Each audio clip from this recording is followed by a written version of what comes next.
Diego, habari za wakati huu kaka? Njema kabisa. Uko vizuri?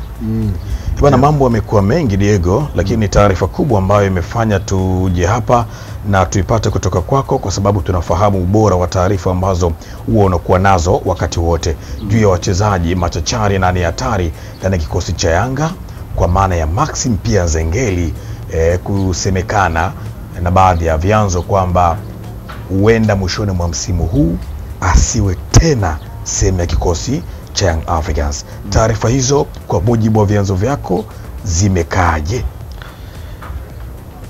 Maxi mpia Nzengeli. Yes. Wanamuita Mbappe wa wapi? Mbappe wa Kindu. Mbappe wa Kongo.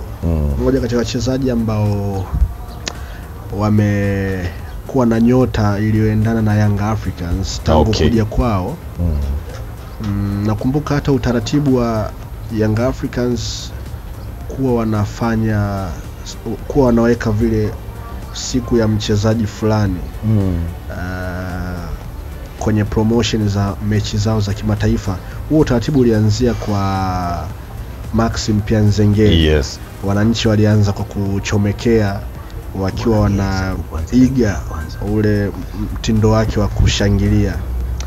Of course ni mmoja kati ya wachezaji wazuri ambaye amekipiga Manyema SC,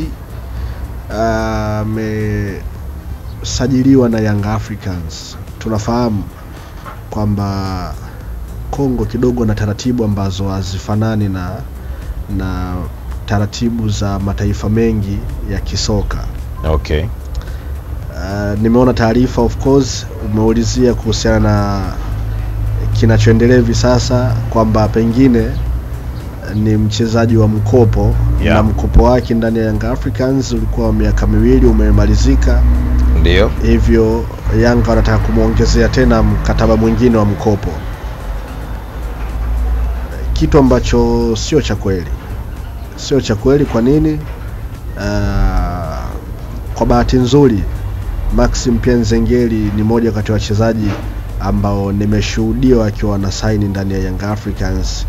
Nikiwepo. Okay. Yani sign nikiwepo.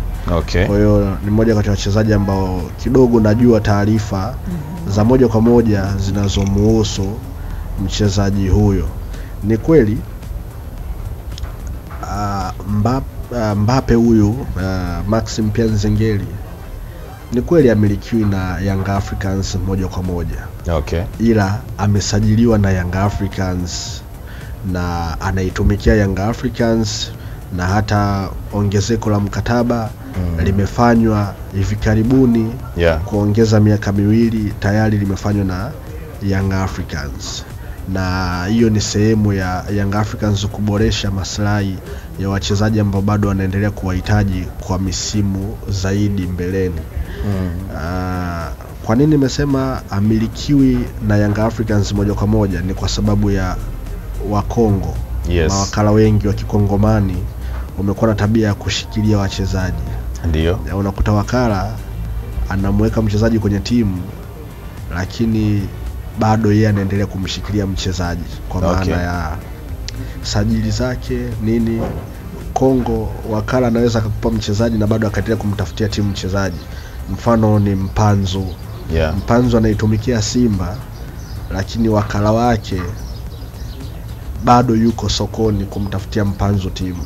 Yani wakala sana anafanya biashara. Yeye ajali kuhusu mapenzi yenu mashabiki au mchezaji. Kwa sababu gani? Simba haimiliki Mpanzu. Mpanzu anamilikiwa na wakala wake. Sawa. Na kama umegundua hicho kitu, ni kama ambavyo ilikuwa kwa wachezaji wengine tofauti wa Kikongo. Mumeona mtu kama Kisinda Olsen, Twisila. Na wachezaji wengine kama kina Fiston Kalala Mayele. Mtu kama Kisinda alikuwa anamilikiwa na kocha. Flora Ibenge. Na maana Ibenge anapohitaji kumtumia Twisila, inawezekana hata hataki kumtumia, lakini anataka kujiongezea kipato. Anamuita Twisila kwenye timu ambayo yeye yupo. Amefanya hivyo alivyoenda Al Hilal. Alivyoenda RS Berkane. Flora Ibenge kama nakumbuka akiwa kocha wa Berkane, alimchukua Chama. Chama alikuwa anamuhitaji Ibenge tangu akiwa AS Vita. Ndio. ila huyo Tuisila ni mchezaji wake, njoo ukae bwana hapa ule hela tutengeneze maisha, si ndio? Yes, yeah. Wana tabia hiyo makocha. Zaela amekuwa akimiliki wachezaji. Zaela unakumbuka alitaka kumtoa Mzize kutoka Yanga, ndio ampatie dili la kwenda kucheza Ufaransa. Yeye yani sio auzwe na timu ya Yanga, auzwe na Zaela. Wana tabia hiyo wa Kongo. Kwa iko hivyo. Juma Shabani, Yannick Litombo Bangala, Mayele, Fisto Kalala, wachezaji wametoka wapi? AS Vita. Yes. Na AS Vita kule ni alikuwa mazungumzo kati ya kiongozi wa juu wa AS Vita ambaye alikuwa ni mjeshi na engineer. Wachezaji wameuzwa na mtu binafsi, sio na AS Vita. Sajili za kina Mayele na wachezaji wengine wote zilikuwa ni zinauzwa na watu binafsi. Okay. Sio AS Vita wamemuuzia Yanga Mayele, no. Ni inaonekana mchezaji ametoka AS Vita kwenda huku, lakini ni aliyefanya biashara ni mtu binafsi. Ina maana hata pale ambapo mchezaji atahitajika kwenda sehemu nyingine anauzwa na mtu binafsi, sio timu tena. Na ndio maana wachezaji wa hivi wanakaa kwenye timu mpaka mikataba yao iishe. Kwa iko hivyo kwa Maxim Pia Nzengeli. Ni mchezaji wa Young Africans kwa misimu mingine miwili mbele. Kinachoendelea hivi sasa ni propaganda tu. Tunafahamu mbele kuna Kariakoo Derby. Yes. Watu wanatoana kwenye mchezo. Yanga anafanya promotion zao, huko anafanya hivi, kwa kutoana kwenye reli. Vitu kama hivyo vipo na vinaeleweka.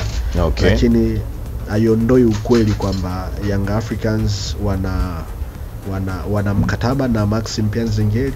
Na hata ukiona Nzengeli leo hii hatocheza Yanga labda ndani ya misimu hii miwili kuanza sasa hivi, akaenda kucheza timu nyingine, basi jua Yanga imepata hela. Okay. Yaani ukiona Maxim Pia Nzengeli kaenda timu nyingine, ndio basi jua Young Africans imepata hela kwa sababu Maxi yuko na usajili ndani ya Young Africans, usajili kwa maana ya kuboresha mkataba. Ameongezewa mkataba miaka miwili. Kwa hiyo ikitokea ameenda timu nyingine, wakala wake ana fungu lake na Young Africans ina fungu lao, kwa sababu ni mchezaji ambaye yuko chini yao. Kwa wakala wake kuendelea kutafuta timu, kuendelea kufanya nini, haiondoi uhalali kwamba anamilikiwa na Young Africans. Okay. Lakini wa Kongo wana taratibu zao ambazo mchezaji anakuwa hauzwi timu na timu. Mchezaji anauzwa wakala na timu. Ndio maana nenda kafuatilie kwa nini Bareke mpaka leo anasuasua. Yes. Kwa nini Bareke amecheza Yanga kutambulishwa? Ndio. Si ndio? Ndio. Na kwa nini ameondoka, ameachwa na Yanga bila kuagwa, yani hamna statement yoyote ile kwamba Bareke, Yanga wako kumchukulia kama Bareke ni mchezaji wao. Sawa. Lakini biashara kati ya engineer na wakala wa Bareke binafsi ndio ambayo ilifanya Bareke akae pale, sio Yanga. Si ndio? Yes. Bareke ameitumikia Yanga kwa makubaliano binafsi kati ya engineer na wakala binafsi wa Bareke. Okay. Na Bareke anaendelea kutafutiwa timu mpaka leo. Walishindwana na Simba kwa sababu ya maslahi ambayo alikuwa anataka wakala wa Bareke, sio Bareke. Bareke hana shida. Ndio. Wakala anataka hela. Yeye hajali mapenzi, sijui Bareke sijui amekiwasha, no. Yeye Tanzania tumekuja kutafuta hela, yeye anataka hela. Imekuwa hivyo. Bareke kaenda kule Uarabuni, wametafuta hela, wamerudi. Mazembe pale kichokuwa kinamgomea, sio Mazembe. Ni wakala anataka hela. Okay. Si ndio? Wakala ndo anammiliki, sio Mazembe. Mazembe hajawahi kummiliki Bareke. Bareke amekuwa mchezaji wa Mazembe kama ambavyo amekuwa mchezaji wa Simba, kama ambavyo amekuwa mchezaji wa Yanga. Hivyo ndio maana Bareke mpaka leo hii hujawahi kuona ameuzwa. Bareke ametoka ameenda Yanga akitokea timu gani? Hakuna, hajauzwa kutoka timu hii kwenda timu hii. Bareke ameenda kucheza Uarabuni, hakuuzwa kutoka Simba akaenda kule. Ndio. Yaani ndio maana nimekwambia kwamba wachezaji wa hivi huwa wanakaa paka mikataba iishe. Na wanasaini mikataba mifupi. Ukiisha tu mkataba, yeye na timu mmemalizana, wakala naangalia hela, nani kaweka hela. Okay. Hivyo Bana, sawa. Kwa maana hiyo Jean Otos Bareke na hawa wachezaji wengine wa Kikongo hawana tofauti kwa mujibu wa maelezo yako. Tukiweka kando la huyo mchezaji Maxim Pierre Zengeri, tunataka tufahamu kwenye klabu ya Yanga wako mastaa wengi ambao mwishoni mwa msimu huu mikataba yao inakwenda mwisho. Tujuze wale ambao pia wengine wameshamalizana na klabu hiyo ya Yanga na tutarajie kuwaona kwa msimu ujao na hata unaofuata pia. Miongoni mwa wachezaji ambao ndani ya Young Africans bado tunaendelea kuwaona. Of course kuna exclusives zinakuja, lakini key players first 11 ya Young Africans tutaendelea kuiona. Okay. Yeah. Hapo tumemweka kando Aziz Ki ambaye tayari ameshaondoka. Yes, ameshaondoka. Okay. Lakini wale wengine wote ambao tunawajua Israeli Mwenda issue yake bado iko anda mazungumzo. Yes. Israel Patrick Mwenda, Yanga wanamuhitaji. Okay. Lakini katika kumuhitaji hapo Yanga bado wanaendelea mazungumzo na baadhi ya nyota wa kimataifa kwenye eneo la beki zote mbili, kushoto na kulia. Wanahitaji Yanga kuboresha pale ambapo Yao Kwasi anacheza. Yes. Pia wanahitaji kuboresha pale ambapo Mwenda anacheza. Mwenda anapatendea haki, lakini Yanga wanaona wana haja ya kuongeza quality kwa sababu Yanga mipango alionayo wanataka kuwa very serious kwenye michuano ya kimataifa msimu unaokuja. Sawa. Yes. Hawataki kilichotokea kijirudie tena. Safari hii wanaenda full force. Okay. Wamepanga kufanya sajili za wachezaji takribani 6 mpaka hivi sasa. Yes. Wachezaji takribani 6. Ambapo hapo tunahusisha wanaoondoka na kuna watakaoingia. Sawa. Musonda mmoja kati ya wachezaji ambao mimi nawaheshimu sana. Yeah. Lakini hakuna mazungumzo yoyote ya kuendelea kusalia ndani ya Yanga mpaka hivi sasa. Sawa. Na mkataba wake unaisha. Okay. Kwa hiyo Musonda safari na wachezaji wengine wengi wapo pale, wakina Ikangalombo. Yes. Wamepatiwa nafasi hawajadili, lakini hawajaonyesha ni kweli hitajika. Yeah. Kwa hiyo na wao na yeye pia uzuri wa Ikangalombo wakala wake ni wakala yule wa Elimu Panzu Kibisawala. Okay. Kwa ni swala tu, na ndio maana Yanga wameweza kuwatingisha Simba. Kwa nini? Wakala yeye anabaya. Wakala yeye anaiambia Yanga kwamba kama ni wape Mpanzu sawa. Yaani wakala yeye anataka hela. Yes. Yanga kama ni wape Mpanzu sawa. Sawa. Kwa Yanga ni wao tu. Kama Mpanzu mambo yanapinduka muda wowote, kwa sababu Simba hawamiliki Mpanzu. Okay. Mpanzu anamilikiwa na wakala wake, ila anacheza Simba. Okay. Kwa muda wowote, wakati Mpanzu amesajiliwa Simba kwa miaka mingapi? Wenyewe wamesema hawawezi kusema. Wewe kasajiliwa kwa miaka mingapi? Mangungu alisema hawawezi kuweka wazi, ni siri ya klabu na mchezaji. Usajili gani? Usajili ni siri. Hakuna usajili wa siri duniani kote. Okay. Mpanzu kasajiliwa Simba kwa miaka mingapi? Anachukua shilingi ngapi? Kasajiliwa kwa ada ya usajili bei gani? Mchezaji anamilikiwa na wakala. Ikangalombo nafahamu Young Africans wamsajili vipi? Ni ngumu. Okay. Ikangalombo alikuwa winga winga Mpanzu ya. Na aliyekuwa na kiwasha alikuwa ni Ikangalombo. Yes. Magoli anakimbiza nini? Wakala yeye anawaambia Yanga au nilete Mpanzu akae hapo. Wakala sana angalia hela. Yes. Mpanzu naye sana angalia hela. Kwa yeye kazaliwa Simba pale. Hapana. Kwa wachezaji wale wafanya biashara, mawakala wafanya biashara, ndo Kongo walivyo. Mchezaji ambaye anaenda kufanya kuwa nyota msimu unaofuata ni Pacome Zouzoua Peodo. Yeah. Na mimi pia nitaka kukuuliza kuhusiana na klabu ya Yanga, kwa sababu Pacome naye ni miongoni mwa wachezaji ambao mikataba yao mwishoni mwa msimu huu inakwenda kuisha, lakini pia ni miongoni mwa wachezaji ambao wanatumainiwa kweli kwenye kikosi cha Yanga.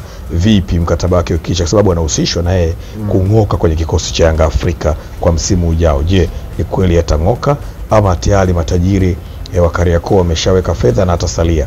Hapa sitaongea sana. Na unajua huwa situmii nguvu kuongea kwa sababu pointi zinajitosheleza kujieleza. Yes.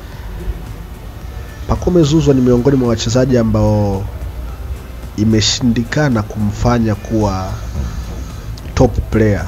Okay. Msimu huu unaomalizika. Sawa. Msimu wa 25-26. Ndio. Imeshindikana kumfanya kuwa top player. Sawa. Msimu wa 24-25 kumradhi. Yanga walikuwa wanafanya hivi. Msimu uliopita ule nyuma top player ni Mayele. Yes. Msimu unaofuata top player ni Stefani Aziz Ki. Ndio. Msimu unaofuata tena top player ni Pacome Zouzoua.